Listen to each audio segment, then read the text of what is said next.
চোখ ধাঁধানো আলো বা ধোঁয়ার কুণ্ডলী ভেদ করে অপরূপ সুন্দরীর হেঁটে যাওয়ার দৃশ্য এখন আর অপরিচিত কিছু নয়।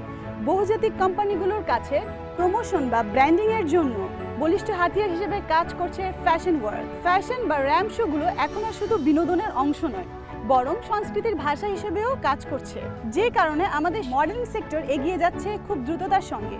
প্রতিনিয়ত কদর বাড়ার সঙ্গে সঙ্গে বাড়ছে মডেলদের ব্যস্ততা।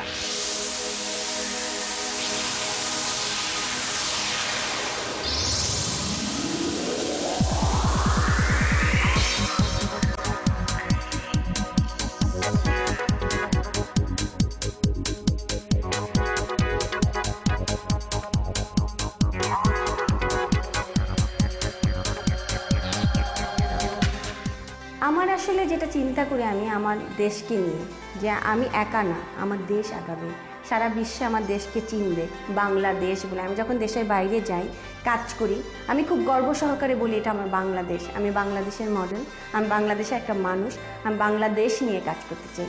এবং আমি যখন কাজ করি আমার দেশীয় জিনিস নিয়ে কাজ করতে পছন্দ করি, যেন আমাদের দেশটাকে প্রেজেন্ট করে সবাই, আমাদের দেশটা যেন সুন্দর হয়। এবং আমার ভবিষ্যৎ আশা হচ্ছে আমাদের দেশটা সারা বিশ্বে চিনবে।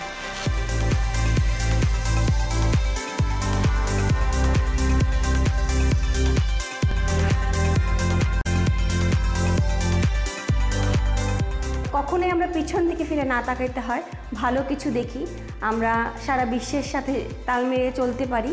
এবং আমাদের মিডিয়াটা এত বড় হোক, যখন মানুষ দেখে বলবে যে না, এটা আমাদের বাংলাদেশ। এবং আমি চাই যারা নতুন প্রজন্মে আসছে তারা ভালো কাজ করুক।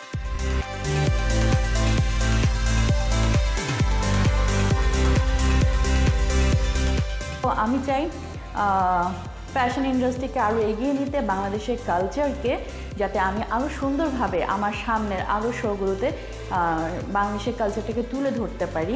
আমাদের যে সংস্কৃতি, সেই সংস্কৃতিকে যদি আমরা তুলে ধরতে পারি, তাহলে নিঃসন্দেহে আমাদের ফ্যাশনগুলো একসময় পশ্চিমের জন্য, সকলের জন্য অনুকরণীয় হয়ে উঠবে।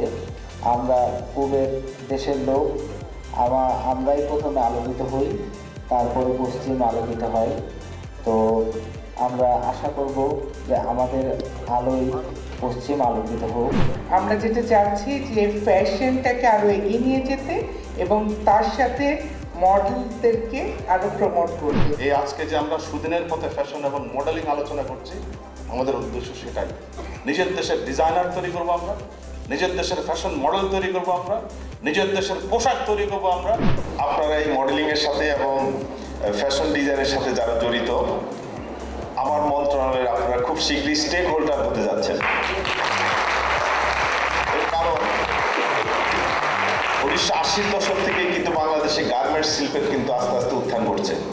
এবং আমাদের বাংলাদেশের যে আজকে যে অর্থনীতির উপর দাঁড়িয়েছে, এটা মূলত আমাদের গার্মেন্টস শিল্পের উপর।